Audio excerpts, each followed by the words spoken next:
It's a very exciting moment to get the crates that came in this morning from the Netherlands being opened up and are getting ready for exhibition, which will open on the 21st of February.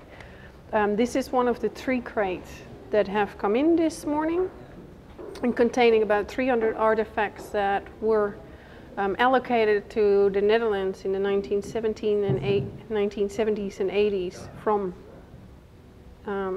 the 4 Dutch shipwrecks that sank along the Western Australian coast.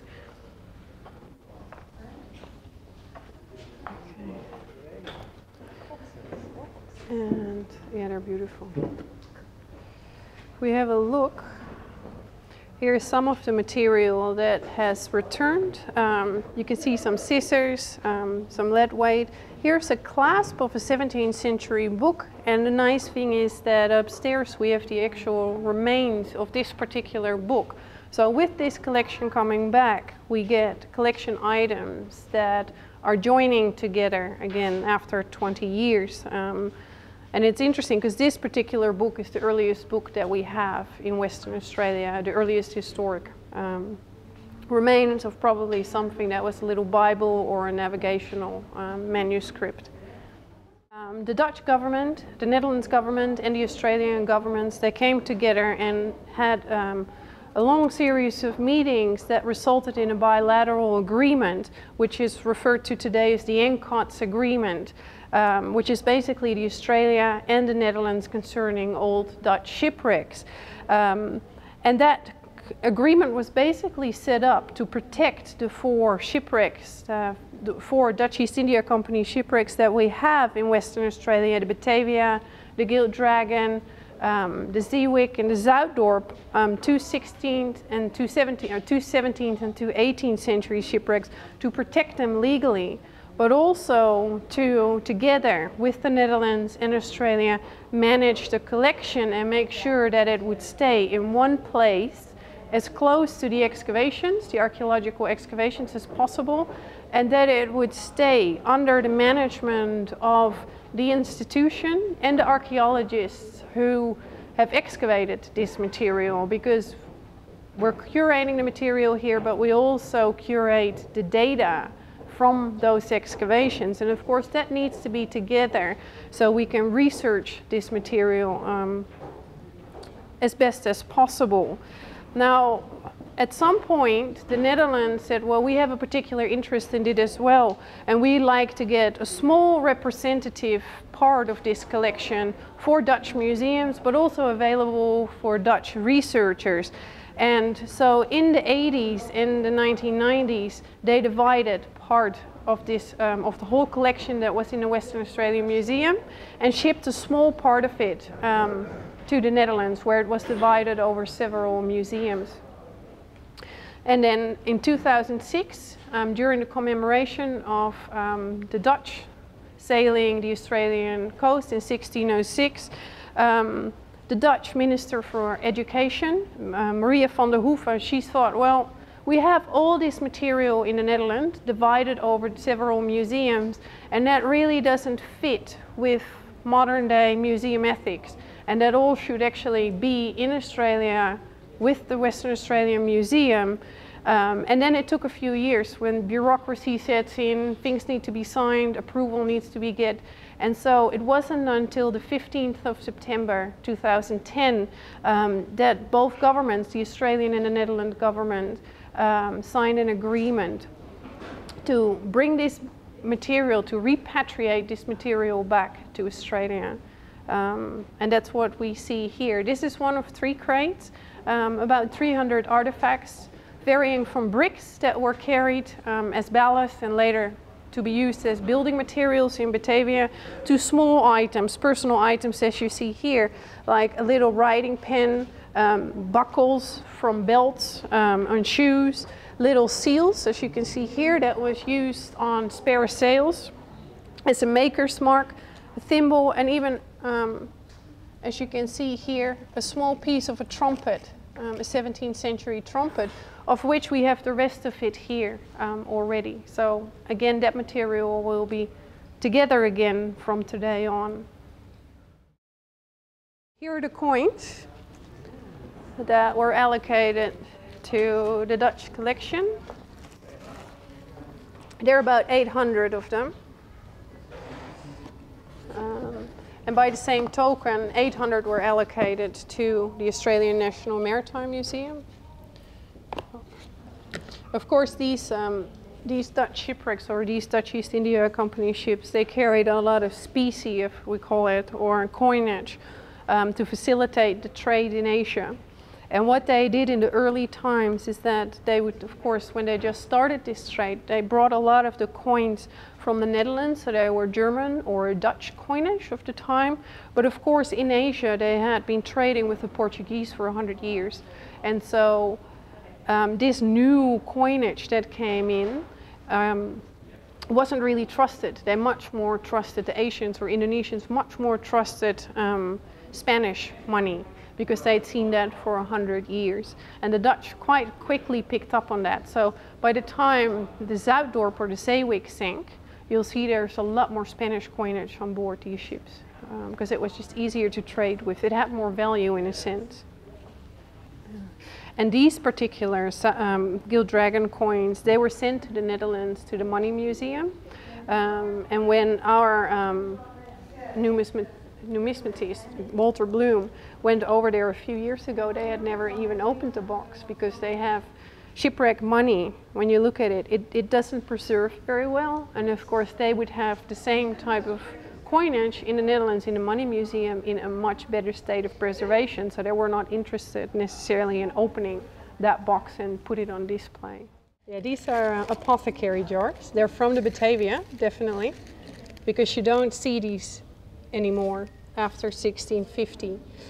And these would have been carried on board the ships in the medicine chest of the ship's surgeon, with all sorts of ointments or spices that were thought to have medicinal purposes. And the little ones you only see on the very early Dutch East India Company ships from the early 17th century. Gilt dragon doesn't have them anymore. They become much bigger afterwards, probably because so many people were sick, and these things would run out really quickly. They've lost their glaze. They would have had a glaze 400 years ago, but they're definitely in a really good condition. And you don't see them often in a land context, on a terrestrial context. And of course, there are a lot of other items that you find on these shipwrecks that you will never find on land excavations, and that would make these shipwrecks so interesting, because you can find material to study that you will never find on land. Like, for example, the ballast ingots that were carried on board these ships. You would never find those on land, because they would have been melted down centuries ago, because they're too valuable to keep around or to lose in a household. But you will definitely find them in a shipwreck environment. And you must realize that these materials, or all these artifacts, they traveled from Amsterdam in the 17th or 18th century. They got wrecked here, were on the sea bottom for a few hundred years, and then when they got excavated, they traveled all the way back to the Netherlands, and now they're traveling all the way back here. And that's why the exhibition that will be on for a while, definitely from the 21st of February, and I think until the 1st of December 2011, is named or is titled Well-Traveled Artifacts. What's in here? Yeah, I think it's going to be a plate, maybe. Or maybe it's going to be an anticlimax. I don't know.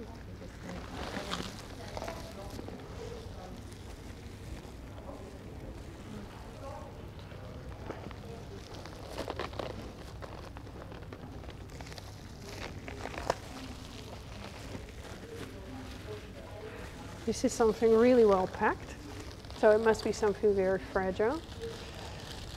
It's the lid of a cooking pot.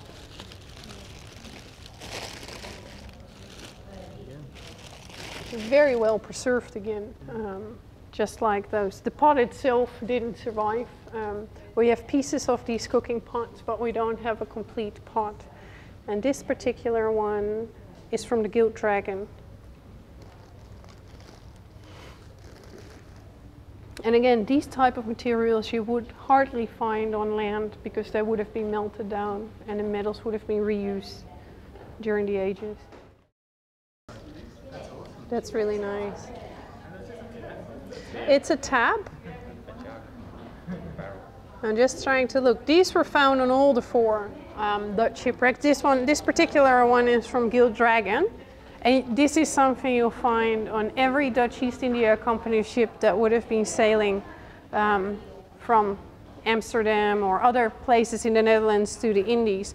And they were used to tap off gin or other materials that were stored or stowed on board the ship in barrels. So they're barrel taps. And you usually find dozens of them. There are more. Sydney has one, and we have more in our collection. But this is a very nice example, very well preserved. You can still turn it. So that's very nice. It's still functional. This is something very heavy. No clue what's in here. Oh, they're a little change. No, they're not chain shot, but they're definitely little shot that were used for the defense of the ship. And if you put 2 together, they do that much more damage. They're spring shot, that's what they're called. So they have a little spring that hooks up 2 balls, 2 musket balls. And these are probably from Batavia. Yeah, they are. From the Batavia ship. And Batavia, of course, sank in 1629. And that is before the time of the broadside, because it was the first Dutch-English War in 1651 that they started a new way of fighting if it comes from ship to ship. Before that, the main goal was to damage the other's rigging, and then you would incapacitate the ship. And then, you know, the more holes in the sail, the more of the ropes and the standing rigging would be damaged. And you wouldn't allow another ship to sail anymore. Then you could just, you know, put your ship to the side, jump over to the other side and start killing the men or something else brutal. And that becomes, in a sense, much more sophisticated, or not sophisticated if you want to call it sophisticated, with the Dutch-English wars, because then it really became the main target to sink the enemy ship instead of to just, you know, try and capture it with the crew. But yeah, these are very beautiful, very well preserved. And these would have all been found in the stern of the Batavia, because most of the shot and most of the armament was found there. They had a big shot locker that was lined with lead or copper, where all the armament would have been. Now, part of the ANCODS collection coming back is that the researchers from the Netherlands and from Australia will continue to work on studying this collection, but also try to make it more accessible for the public. And the Dutch have done a wonderful job to catalog all this material and put it online with photographs, which is a database that's already accessible. If you Google ANCODS and the Center of International Heritage Activities, you'll find it. And you can look at all this material online there. The Western Australian Museum has had an artifact database online for many years, and only recently we have started adding photographs to it. And just before the opening of the upcoming exhibition on this material, we will have both the Netherlands ANCODS material and the Australian ANCODS material, which resides in Sydney, available for viewing online with photography.